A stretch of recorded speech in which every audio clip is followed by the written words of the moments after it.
Welcome back. Our sign language interpreter is Byron, and if you'd like to even talk to us and make suggestions, you are welcome to do so on our social media pages. That is on Instagram, Facebook, and also Twitter, KBC Channel 1.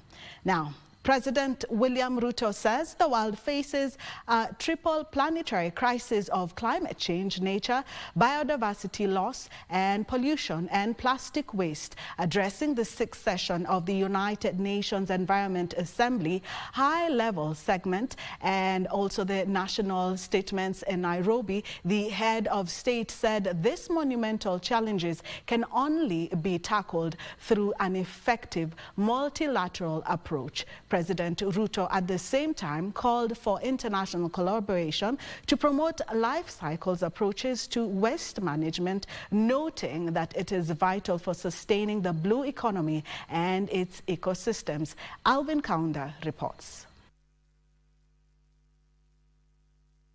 President William Ruto joined delegates from across the world in the 6th session of the United Nations Environment Assembly high-level segment and national statements in Nairobi. The head of state noted that Kenya has instituted a comprehensive institutional framework that seeks to anchor decisive interventions across numerous sectors, including energy and pollution. Global greenhouse gas emissions are still on the rise. Pollution patterns are veering in an alarming direction, and biodiversity is confronted with multifaceted and escalating threats, along with the risk of an accelerating rate of loss.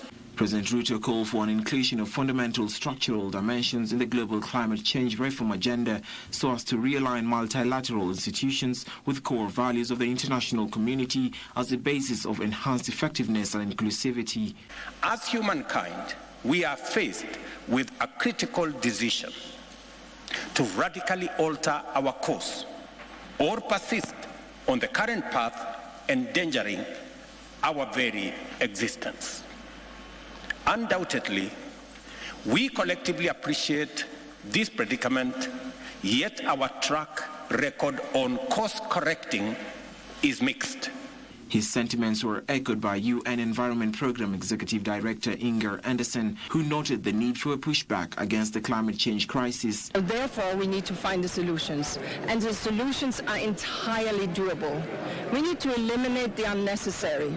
Nature has wrapped many things for us, we don't need to wrap again. At the same time, President Ruto appealed to world leaders to back Nairobi's bid to host the Secretariat of the Global Plastics Treaty at the United Nations Environmental Programme offices in Gigiri. We, of course, are continuously working on how to expand the horizon so that we bring on board, as we have done this time round, on plastic bottles as well.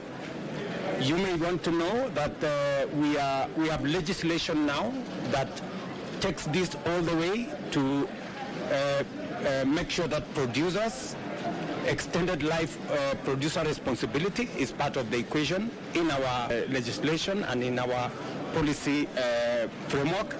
But the reason why we encourage that time limit is because this is a real problem.